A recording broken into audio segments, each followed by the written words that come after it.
Sa tuwing may maririnig na ganitong tunog sa loob ng bahay, alam na ng mga kasambahay na may hindi maganda, nakita nilang nagmamadaling itago ng lahat ang pagkain. Ang nagdudulot ng kaguluhan na si Buck ay kusang lumabas, hindi inakala na ang sensitibong ilong ng aso ay agad na nakadiskubre ng kakaiba sa aparador. Pagkatapos, nagkunwari siyang kaawa-awa habang nakatingin sa mga kasambahay. Ngunit hindi na gumagana ang mga kalokohang ito. Walang magawa ang amo sa aso. Wala nang magawa ang amo. Habang umuungol ay hinayla niya ito palabas ng silid at isinara ang pinto. Bago pa man makapasok ang istorbo, nagtangkang umakyat sa bintana si Buck gaya ng dati. Ngunit sa pagkakataong ito ay pinigilan siya ng amo dahil kaarawan niya ngayon. Kaya inaasahan niyang magiging masunurin si Buck sa loob ng isang araw, hindi inaasahan na hindi pa man natatapos magsalita ang amo. Ay naaga ang atensyon ni Buck ng isang kuneho. Nang makabalik siya mula sa paglalaro sa tanghali, nakita niya ang masarap na pagkain sa mesa. At mas mahalaga, walang nakaupo sa upuan. Diniligan ni Buck ang kanyang labi at nagpa siya na bigyan ng sorpresang regalo sa kaarawan ang kanyang amo. Hindi alam kung gaano katagal, umindayog at ikinaway ang buntot habang papalapit. Nakaupo pa rin sa gitna, nakatingin sa hita ng manok sa bibig niya. Agad na napagtanto ng lahat na may mali, gaya ng inaasahan, magulo na ang mesa. Walang magawa ang amo habang si Buck ay nakakagat pa rin sa hita ng manok. Sa ganoong paraan, sa unang pagkakataon, si Buck ay kinandado sa labas magdamag. Hindi niya inakala na ang pagsara ng pinto na ito ay magiging panghabang buhay na pamamaalam. Nang hating gabi, lumapit ang hardinero kay Buck at ginamit ang pagkain para akitin itong pumasok sa sasakyan. Inosenteng inakala ni Buck na nagbibiro lang ito, nag-alinlangan siya ng isang segundo at pagkatapos ay direktang sumakay. Hindi niya inaasahan na paglingon niya, nakakandado na ang hawla. Kahit anong gawin ni Buck ay hindi niya mabuksan, pagkatapos ay nalaman niya na ibinenta pala ito ng hardinero sa mga nagtitinda ng aso. Sa huli, nang makita ni Buck na lumulutang palayo ang kastilyo, labis siyang nagsisi, ngunit walang silbi na ang pagsisisi. Sa huli, maraming beses na naibenta si Buck, nang muli niyang makita ang liwanag. Ang nakita niya ay isang mundong yelo at nyebe. Nakarating na siya sa pinakaliblib na bahagi ng Alaska. Ang asong galing sa timog ay nakakita ng nyebe, nagtaka at lumabas ng may pag-iingat. Hindi pa nakakakita ng ganoon, labis siyang mausisa sa lahat ng bagay dito. Hindi ko inakala na sa susunod na segundo ay itatapon ako sa lugar kung saan pipiliin ng sino man ang aso na gusto niya. Ang matipunong pangangatawan ni Buck ay mabilis na napansin ni Perrault. Sa ganoong paraan, natagpuan ni Buck ang kanyang pangalawang amo dito. Sila ay isang mag-asawa. Ang babaeng amo ay hindi noong una nasiyahan kay Buck. Dahil sa parehong presyo ay makakabili sila ng hindi bababa sa 2 sled dog. Hindi nila alam na sa hinaharap ay ililigtas sila ni Buck. Tulad ng noong una siyang dumating, si Buck ay nakaramdam ng pag-iisa sa gitna ng mga aso dito. Hindi rin niya gusto ang sinturon na ipinagawa ng amo niya. Pagkatapos tumakbo, gumawa pa siya ng ilang kalokohan na ikinahiya ng buong ski team. Pagkatapos ng ilang oras na pakikisama, nakasama na rin ni Buck ang grupo. Hindi inaasahang naakit siya sa isang kuneho. Nang hindi niya mapansin, nahulog siya sa hukay. Ang ski team, gaya ng inaasahan, ay natamba lahat dahil sa handle na ito. Nang hilahin pababa ang mga aso, nagalit sila, at si Buck ay napahiya kaya yumuko siya. Ngunit dumating si Perrault at hindi siya sinisi, at inudyukan pa si Buck na huwag magmadali. Kailangan ng proseso para makasama sa grupo. Si Buck din ay unang nagkaroon ng konsepto ng pagiging isang grupo. Kaya mula noon, mas naging maayos ang kanilang mga gawain. Kahit madalas siyang paglaruan ng husky na pinuno, ngunit sa kabutihang palad, naipadala nila ang halos lahat ng liham.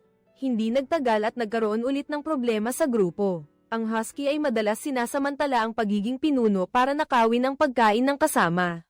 Ang ibang biktima ay nagagalit ngunit walang lakas ng loob na magsalita. Tangi na lamang yumuko ng malungkot si Buck na sanay na nasa Ira kaya naging mayabang at hindi na makita. Lumapit siya sa asong binubuli at binigyan ito ng pagkain. Itinulak ni Buck ang pagkain pasulong at umalis. Nang hindi na lumingon ngunit ang kilos ng kabaitan na iyon, ay hindi sinasadyang nagpabago sa pananaw ng mga aso kay Buck. Kaya nang magising ang husky kinabukasan, nakita nitong nagbago na ang panahon. Ang husky na ito ay hindi naman talaga nauuhaw ngunit inaangkin pa rin nito ang pinagkukunan ng tubig. Sa tuwing may asong naglakas loob na lumapit, ito ay nagiging agresibo. Nagbanta at pinaalis sila. Ngunit ang malaking si Buck na bagong dating ay isang eksepsyon. Tahimik siyang lumapit sa yelong nasa harap ng mga husky. At madaling nakagawa ng butas nang makita ito ng ibang mga aso ay nagsidatingan. Pinayagan din ni Buck na lumapit sila at bukas palad na ibinahagi ang pinagkukunan ng tubig. Nasaksihan ng husky ang lahat ngunit hindi man lang niya sinuri ang sarili bagkus ay lalo pang naging marahas. Akala niya na kapag siya ang nanguna sa pagtakbo ng mas mabilis, mas lalo siyang aalagaan ng amo ngunit hindi niya alam na isang pamamaraan. Ang mahalaga ay makuha ang pabor ng babae na iyon, kaya't siya ang naunang umakyat upang tingnan ang daan.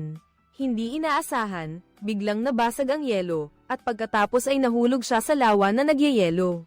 Mabilis na tumakbo si Perrault nang makita niya iyon, ngunit hindi na nakatiis ang babae sa sandaling iyon. Dahan-dahan siyang lumubog sa malalim na lawa, at sa kritikal na sandali, si Buck ay parang kidlat. Nakita lamang na nilampasan niya ang kanyang amo at walang pag-aalinlangan na tumalon. Sa dilim, binuhat ni Buck ang kanyang amo at pagkatapos ay walang tigil na ibinabangga ang sarili sa yelo. Sa wakas, matagumpay siyang nailigtas ng amo dahil sa kanya. Ngunit sa oras na iyon, si Buck ay wala ng lakas at hindi na makalangoy. Ngunit ang amo sa tabi ay nag-aalala pa rin sa asawa. Pagkatapos ay hindi na rin nakatiis si Buck at hinayaan na lang ang katawan na inanod ng agos. Si Perrault sa pampang ay labis na nag-aalala at patuloy na tinatawag ang pangalan ni Buck. Nang marinig niya ang tinig ay nagmadali siyang pumunta sa tamang lugar at patuloy na hinahampas ang yelo gamit ang kutsilyo. Sayang, masyadong makapal ang yelo, nasira ang kutsilyo pagkatapos ng 2 hampas. Hindi na siya nag-isip pa, kinuha niya ito at sinimulang hampasin ang yelo. Ngunit bigla siyang may napansin, lumingon siya at nakita na si Buck pala ang nagbigay ng tungkod na hinahanap niya.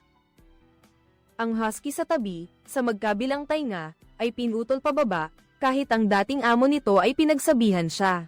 Nagsimula ring magtiwala sa kanya si Buck at binigyan pa siya ng isang hita ng manok, ngunit hindi inaasahan, nakita ito ng husky. Alam nitong dumating na ang oras para maglaban para mapanatili ang posisyon. Noong gabing iyon, ang kunong nailigtas ni Buck ay hindi pa nakakalakad ng 2 hakbang ng kagatin ito ng husky. Pinatay sa lugar, pagkatapos ay hinamon niya si Buck sa pamamagitan ng pagtingin. Hindi niya alam kung gaano siya kakahiya sa kanyang malupit na ekspresyon ngayon. Pagkatapos, dahan-dahan siyang lumapit kay Buck. Si Buck, na galing sa syudad, ay hindi pa nakakakita ng away. Natakot na hindi na makaganti. Kinagat siya ng husky kahit doble ang laki ni Buck sa kanya. Ngunit dahil pinalaki sa mansyon mula pagkabata, wala itong likas na pagiging mailap, ilang segundo pa lang ay natamba na at hindi na makabangon. Pagkatapos ay ininsulto ng husky si Buck na walang malay. Lumapit ito sa grupo ng mga aso upang makuha ang kanilang pagtitiwala. Ngunit umalis din ang mga aso at ayaw manatili sa tabi ng husky.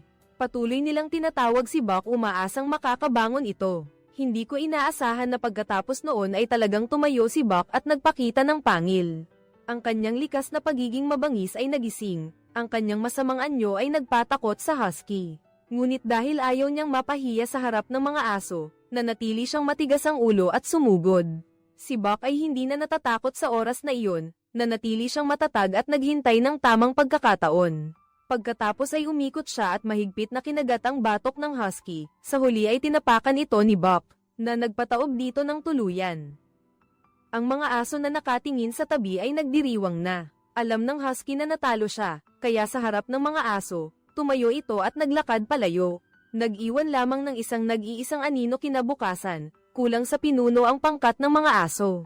Si Buck ay walang pag-aalinlangan na pamwesto sa unahan. Ngunit naramdaman ng amo na kulang pa ito sa karanasan. Pagkatapos ay ibinalik pa rin ito sa pinakadulo ng pangkat, at naghanap ng isang mas matandang aso na may maraming karanasan para manguna. Ngunit nang makita nito si Buck sa likuran, nagalit ang matandang aso at hindi na naglakas loob na kunin ang posisyong iyon. Talagang ayaw nitong isuot ang sinturon sa huli upang hindi masaktan ang magkabilang panig. Kaya humiga na lang ito sa lupa at nagmatigas, talagang may karanasan ang matandang aso. Wala nang magawa si Perrault kundi pumayag na si Buck ang mamuno sa grupo. Habang inaayos ni Perrault ang kanyang gamit, nagrereklamo siya. Sa pagkakataong ito, tiyak na maantala tayo ng 2 araw, hindi man lang napansin ng buong grupo na may malaking pagbabago na kasama ang utos ng amo. Nakita na lang niya na ang buong grupo ay sumugod na parang kidlat, Sa bilis na ito, huwag nang isipin pa ang pagkaantala. Sa mahabang daan sa unahan, naramdaman ni Perrault na ang kanyang karera ay umabot na sa rurok. Sa daan, patuloy silang sumisigaw, hindi inakala na ang malakas na sigaw ay magdudulot ng pagguho ng nyebe. Ang karera ay biglang naging parang roller coaster na bumababa sa bangin. Hindi na makatawa si Perrault, kaya nagmadali siyang utusan si Buck na lumiko sa kaliwa. Ngunit ang pinakamahusay na paraan para harapin ang takot ay ang harapin ito. Sa isang lugar sa dilim, naramdaman ni Buck ang tawag sa kanyang puso. Pagkatapos tumingin sa kuweba sa ibaba, walang pag-aalinlangan si Buck at diretsyong pinangunahan ang grupo papasok. Dumaan sila sa madilim na kuweba. Sa mga sumunod na araw, mabilis silang naglakbay at sa wakas ay dumating sa bayan. Mas maaga pa ito ng 2 araw kaysa sa inaasahan. Pagdating ng gabi, tapos na sa trabaho si Buck at naglalakad sa kalye. Nakita niya ang mga tao na tumatanggap ng sulat at hindi mapigilan ang pagngiti. Mukhang nahanap na rin ni Buck ang kahulugan ng buhay niya. Kinabukasan, muling umalis ang pangkat ng mga aso, humihila ng karosang puno ng damdamin. Sa gitna ng palakpakan ng lahat, ngunit hindi inaasahan, pagkaalis pa lang ng 2 hakbang. May isang matandang nahuli na humabol, nagdala pala siya ng liham. Ngunit dahil napakarami niyang gustong sabihin, matagal bago niya naisulat ang bawat salita. Tinulungan siya ni Buck na ihatid ang liham, isang tao at isang aso. Mula noon ay nagkaroon sila ng koneksyon na mahirap ipaliwanag, at mula noon ay sumikat din ang pangkat ng mga aso. Isang napakagandang panahon, ngunit ang magagandang tanawin ay madalas na hindi nagtatagal. Kasabay ng pag-unlad ng panahon, ang pangkat ng mga tagahatid ni Perrault ay napalitan ng telegrapo. Kahit ayaw nila, dahil sa pangangailangan sa buhay, napilitan silang iwanan ang mga aso. Kahit na nakahanap si Perrault ng magandang trabaho sa isang mayamang pamilya kalaunan. Ngunit iyon ay nangyari pagkatapos ay naibenta ang mga aso sa isang sakim. Na ilang araw ng gutom at dagdag pa rito ay nagyelo ang mga gulong. Ginamit ng mga aso ang lahat ng kanilang lakas ngunit hindi sila makagalaw. Ngunit hindi ito pinansin ng sakim at kinuha niya ang tungkod para hampasin sila. Ngunit sa sandaling iyon, muling lumitaw ang matandang lalaki, tinulungan niya silang tunawin ang yelo at pinaalalahanan sila. Ang paghahanap ng ginto ngayon ay paghahanap ng kamatayan. Ngunit hindi ito pinapansin ng mga naguhukay ng ginto, sa kanilang paningin ay ang gintong ilog lamang sa alamat. Kaya't nagpatuloy sila sa kanilang sariling landas. Sa daan ay may mga bahaging matarik at napakahirap daanan. At ang mga naguhukay ng ginto sa likuran ay walang tigil sa pagmamadali. Sa pagkakataong ito, isang aso na ang hindi na nakatiis, pati ang nagbabantay ng sasakyan ay nadulas pababa. Buti na lang at nakahabol si Buck kaya hindi siya inanad pababa, ngunit nakita naman ng mga naguhukay ng ginto na nagpapabeya ang mga aso. Kaya kinuha niya ang latigo at hinampas ang mga aso nang marinig niyang hinahampas ng tao ang kanyang mga kasamahan sa likuran. Napilitan si Buck na ipitin ang kanyang mga ngipin at magtiyaga upang hindi mahulog ang sasakyan. Hindi alam kung gaano na sila katagal naglalakbay, si Buck ay pagod na. Ngunit ang naghahanap ng ginto ay pinagtatrabaho lamang sila at hindi sila pinapakain, wala siyang kahit anong awa. Nang makita ng lalaki na si Buck ay nagiging hadlang sa buong grupo, hindi siya nag-atubiling kumuha ng baril at inihanda itong barilin. Buti na lang at dumating ang matanda sa tamang oras. Upang maiwasan ang malaking kapahamakan, galit niyang itinulak pababa ang lalaki. Pagkatapos ay kinuha niya si Buck at ang mga asong may lakas pa. Kailangan pa nilang magpatuloy na maging alipin nila bago umalis, tinitingnan ng mga aso ang nakatatandang kapatid. Alam nilang ito na marahil ang huling pagkakataon na magkikita sila. Ilang araw ang lumipas, nagising si Buck, at talagang nangyari ang inaasahan ng matanda. Tuluyan nang natunaw ang yelo sa ilog, at ang mga kasamahan ni Buck ay malamang na napahamak. Ang tanging magagawa ni Buck ay itaas ang mukha sa langit at umungol. Nanalangin para sa kanyang mga kasamahan na malampasan ang pagsubok, ngunit hindi siya ang nag-iisang nagdadalamhati. Sa loob ng silid, patuloy na nakatingin ang matanda sa litrato. Iniinom ang isang baso pagkatapos ng isa pa, nakita ng matanda na hindi tumitigil sa pag-inom. Alam ni Buck na hindi niya pwedeng hayaan na aksidenteng mabagsak niya ang alak sa baso. Pagkatapos, habang naglilinis ang matanda, kinuha niya ang bote ng alak. Ano na naman ang plano mo paglabas mo? Dinala ni Buck ang buong bote ng alak at itinapon sa nyebe. Nang makita iyon ng matanda, pinuri niya ito bilang isang mabait na aso. Mas masarap inumin ang alak kapag malamig, ngunit nang gusto na itong kunin ng matanda, hindi man lang gumalaw si Buck. Nakaupo ng seryoso sa nyebe, sumuko na rin ang matanda nang makita iyon. Kaarawan pala ng anak niya ngayon. Mula pagkabata, tinuruan na niya ang anak na huwag mag-eksplorasyon. Ngunit ang anak na mahilig sa panganib ay namatay dahil doon. Tanging ang matanda na lang ang nabuhay ng mag-isa sa mundong ito. Nang marinig ito ni Buck, umupo siya sa tabi ng matanda na parabang sinasabing nandyan pa rin siya sa tabi nito. Sa ilalim ng kalangitan na puno ng bituin, sila ay naging isang larawan. Ang matanda at si Buck, pagkatapos nilang magising mula sa pagkalasing, ang matanda ay puno ng sigla. Ang anak habang nabubuhay ay laging nababagabag sa alamat, tungkol sa ilog sa simula ng mapa, kung saan ang lahat ay ginto. Ngayon, sa tulong ni Buck, gusto ring subukan ng matanda na tulungan ang anak na matupad ang huling hiling. Pagkatapos magdasal, sila ay naglakbay, isang tao at isang aso, at tinawid nila ang ilog na puno ng isda. Mga ibon sa langit ang gumabay sa kanila, at sa gabi, mga alitap ang nagbigay liwanag sa kanila. Kasabay ng dumaraming hayop, narating nila ang simula ng mapa, isang lugar na hindi pa napupuntahan ng tao. Kahit na ang lugar na ito ay hindi ginto tulad ng alamat, ngunit upang makalayo sa ingay ng lungsod, nagpatayo pa rin ang matanda ng isang bahay na kahoy at nagpa siya na manirahan doon. Ngunit mabilis niyang napagtanto na nagkamali siya. Nang araw na iyon, habang naliligo, nakakuha ang matanda ng isang malaking piraso ng ginto. Ang ilog na ginto sa alamat ay totoo pala. Si Buck nang makita iyon ay sumisid din para maghanap kahit bato lang ang nahanap niya. Ngunit sinabi ng matanda sa kanya na ang bato na may ganitong kulay ang ginto. Ngunit sa mundo ng aso ay itim at puti lang. Pagkatapos nito, nakahanap si Buck ng gintong kasing laki halos ng ulo. Ngunit dahil hindi siya pinansin ng matanda, inakala ni Buck na ordinaryong bato lang iyon kaya ibinalik niya sa tubig. Tumigil lang siya nang makahanap ng katumbas na laki. Inilagay niya ang ginto sa loob ng bulsa ng matanda pagkatapos nag-aabang sa papuri. Sa sandaling iyon, nakita ni Buck ang isang puting anino sa malapit. Matapos payagan ng kanyang amo, mausisa itong hinabol. Ngunit nang maabutan, naging mabangis ang puting lobo kay Buck. Nang makita ang puting lobo na papalapit, kinabahan si Buck at nilunok ang laway. Ginaya niya ang tao at gustong makipagkamay para makipagkaibigan, ngunit paano maiintindihan ng puting lobo? Ganito kabilis nagtapos ang kanilang unang pagkikita. Ngunit nang makita ang magkatulad na mga bakas ng paa, nalaman ni Buck na magkalahi sila. Pagka-uwi niya, nagsimula siyang magkaroon ng damdamin, ngunit si Buck ay walang karanasan sa pag-ibig. Kaya hindi niya alam kung paano magsisimula, kaya siya ay naging tulad ng ibang aso. Tahimik na pinoprotektahan ng puting lobo, kahit nasa isang sulyap lang. Ang maliit na puso ni Buck ay bumibilis ang tibok. Sa oras na iyon, ang kawan ng mga lobo ay pumapalibot sa isang biktima. Ang hari ng mga lobo ay handa ng sumugod ngunit nagkamali. Nahulog sa mabilis na agos ng tubig, hindi pa nakakatulong ang mga kasamahan. Dala na siya ng agos patungo sa isang lumang puno, ngunit sa ibaba ay talon. Ang sitwasyon ngayon ay lubhang mapanganib. Habang nag-aalala ang kawan ng lobo, alam ni Buck na oras na para kumilos. Pagkatapos nito, mabilis siyang tumakbo at gamit ang kanyang malakas na pangangatawan ay inangat ang buong puno.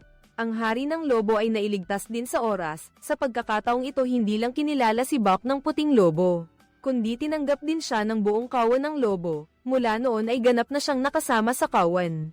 Sama-sama silang nangangaso, at ang matanda naman ay may ibon ngayon, bukas ay may isda dahil sa dala ni Buck. Ngunit dahil dito ay naging maingat din ang matanda, nang makita niyang masaya si Buck kasama ang kawan ng lobo. Alam niyang nakahanap na si Buck ng mapupuntahan. Samantalang siya, hindi niya alam kung saan na siya pupunta. Sa huli ay nagpa siya ang matanda na bumalik sa mundo ng tao. Doon talaga siya dapat manirahan. Bago umalis, ibinalik ng matanda ang ginto sa ilog. Ang sarili niya, kumuha lang ng kaunti para mabuhay. Alam ni Buck na aalis na ang matanda. Labis siyang nalulungkot, ngunit pareho silang hindi makasarili na pigilan ang isa't isa. Ngunit sa gabi bago siya umalis, dumating ang naghuhukay ng ginto. Nalaman pala niyang natuklasan niya ang mapa na iniwan ng matanda. Nag-agawan silang dalawa, ngunit dahil matanda na ang matanda, hindi niya ito kayang talunin. Mabilis siyang nabaril sa tiyan, inihagis ng matanda ang lahat ng ginto sa kanyang bulsa sa naghuhukay ng ginto. Ngunit ang kaunting gintong ito ay hindi sapat para sa kanya, kaya't binaril niya ang matanda upang sabihin ang lokasyon ng ilog. Sa sandaling iyon ay dumating si Buck, sumugod ito at inihulog ang baril ng naghuhukay ng ginto. Ngunit nang makita niya ang tungkod na iwinasiwas sa harap niya, si Buck ay natigilan. Ngunit nang iwinasiwas niya ang tungkod, lumabas ang likas na pagiging mabangis ni Buck. Kinagat niya ng mahigpit ang tungkod nito at pagkatapos ay walang pag-aalinlangan na itinulak ang naghuhukay ng ginto sa apoy. Pagkatapos nito ay gumuho ang kubo, at ang naghuhukay ng ginto ay nalibing sa dagat ng apoy. Sa oras na iyon ay malubha na ang sugat ng matanda. Si Buck ay maaari lamang siyang alalayan upang umupo at hikayatin siyang mabuhay pa. Sa pagtatapos ng pelikula, bumalik ang matandang lalaki sa mundo ng tao, at nagsulat ng isang aklat tungkol kay Buck. Mula noon ay nagkukwentuhan ang mga tao na sa kailaliman ng kagubatan ay mayroong hari ng mga lobo na may gintong balahibo. Hanggang dito na lang ang episode natin ngayon, magkita-kita tayo sa mga susunod na review.